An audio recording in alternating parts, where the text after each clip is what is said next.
Hello, today I'm going to go through my 7-point checklist for setting up for free machine embroidery. So you might have noticed from some of my previous videos that I do a fair bit of free machine embroidery.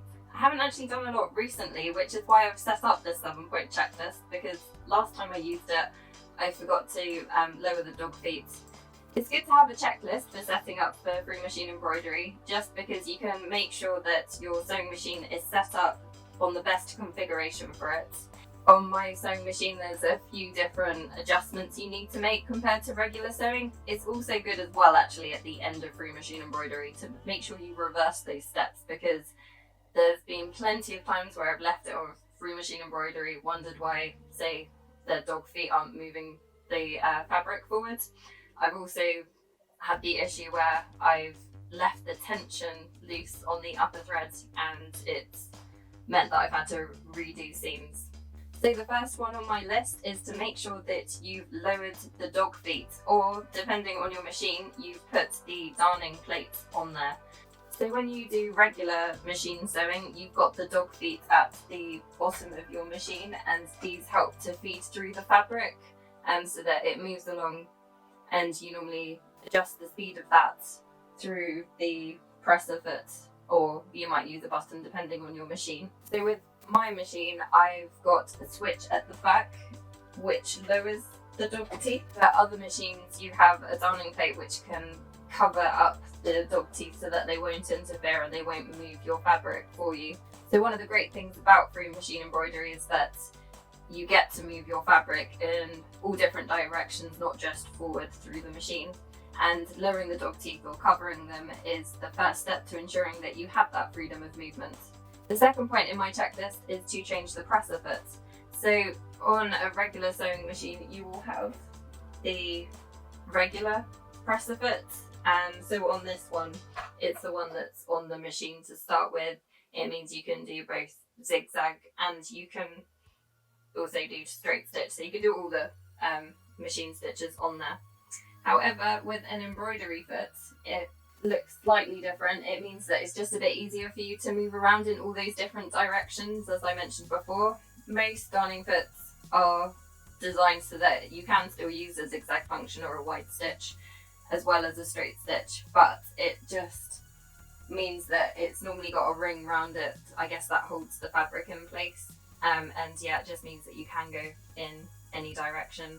There are some people who do free machine embroidery without a darning foot, which obviously is an option. I think you've got to be a bit more careful with how fast you move your fabric though, because you are at risk of bending or breaking the needle because you don't have that extra guard. Also, just a health and safety point is that you could then run over your fingers as well. I guess the presser foot helps keep your fingers at a distance. Point number 3 is to check which machine needle you are using. So sometimes I don't bother with this step. If I'm doing free machine embroidery on a woven piece of fabric, I've just sewed up something in a woven fabric previously, it's a roughly similar fabric weight, I'll just leave the one I've currently got on there. But you can get embroidery needles as well, which I think they're a bit easier to thread. I think they've got a slightly wider point, a wider hole in the needle. So it is easier, especially if you're using fancier threads. It just means that it will help you thread your machine. It does help to make sure that you're using the right sewing machine needle. If you do end up using the wrong one, it can obviously cause issues. It can, it can affect how it's stitching. It can affect how it's going through the fabric, whether it's creating larger holes or not. So it really is worth making sure that you're using the right machine needle, because then it will stop it. It could prevent you having to resolve issues further down the line. Point number 4 is to choose your upper thread and your bobbin. So sometimes I don't bother changing the bobbin. It can be a bit of a faff.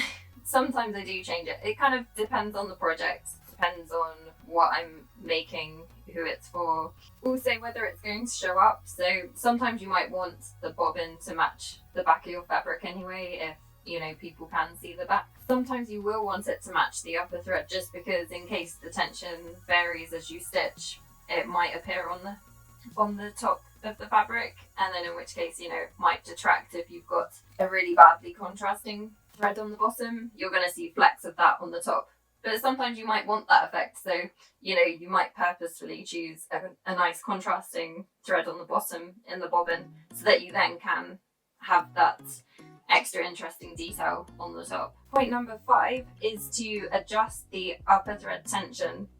I know some people do also adjust the bobbin tension, but in the past on a different machine I've had issues where I've then broken the bobbin case. So normally I try to shy away from adjusting the bobbin case. I'm not sure how easy it is to do on this machine anyway, because it's a one where you drop the bobbin in from the top rather than... So on my machine, depending on the fabric, the threads, and just generally the project I'm doing, I will tend to adjust the tension to about -2. This will vary on a different machine. It will vary depending on, like I say, what you're doing, what type of sewing machine you've got, the needle you're using, whether you're using a specific darning foot, and how you're preparing your fabric, which we'll get onto shortly. If you don't want your lower thread showing, it's good to lower the number, lower the tension on yours. So on some machines, so mine, it starts off the point, so the correct tension, there's an arrow for where it would be normally, so I'd put it to -2. So if your machine is normally set on, say, 4, because some dials start on the number, so then you'd adjust it to perhaps 3 or 2.5 and see whether that works. So it's always worth testing that out, but that's something I tend to forget about.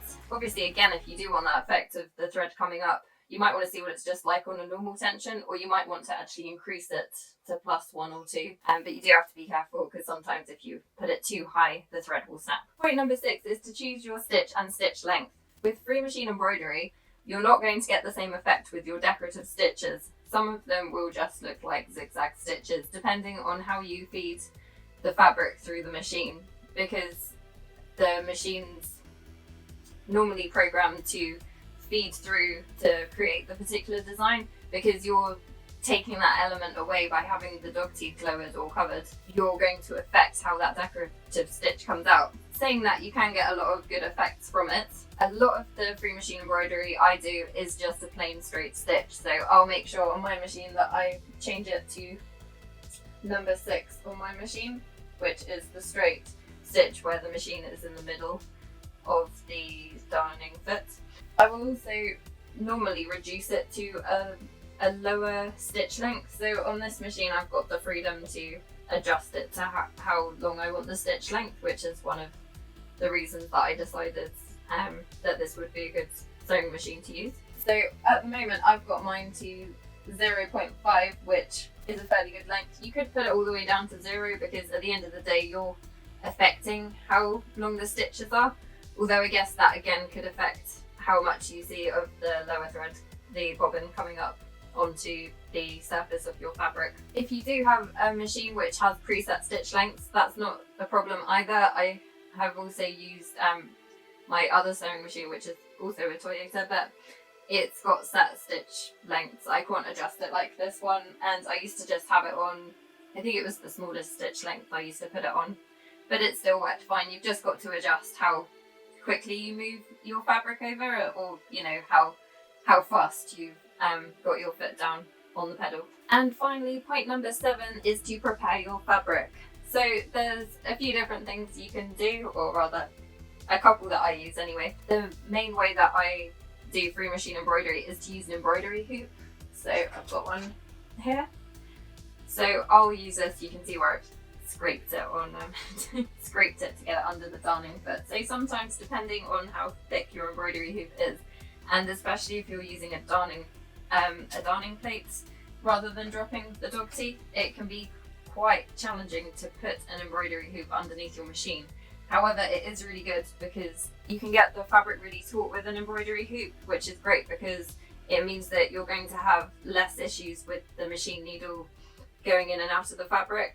One of the drawbacks is that you will, if you're doing a larger design, is you will have to keep moving the hoop, and obviously you will need to press it after because it will leave a mark on your fabric. But yeah, it's probably still my favourite method of doing free machine embroidery, saying that though. So if I can scrape it underneath the darning foot, I will do that. Another option is to use a stabilizing fabric underneath. I think the brand name for the most common like disposable form you can use is stitch and tear. Sometimes I'll use this actually just to put a design on top of a fabric. If I'm following something I've drawn out, I'll put it on top of my fabric instead of below, and then I can see what I'm stitching, especially if it's on a darker fabric and I can't necessarily use a fabric pen. You can also use a thickish stabilizing fabric on the bottom of it, just to help keep it stretched out. It doesn't work quite the same as an embroidery hoop necessarily, but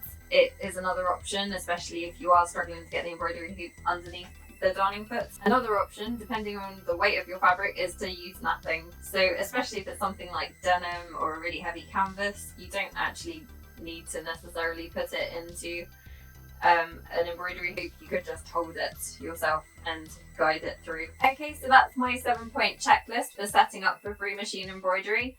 If you think I've missed anything out, let me know down in the comments section, as it's always good to get some more advice on this topic.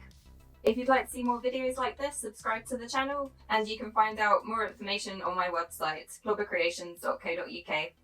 Thanks for watching.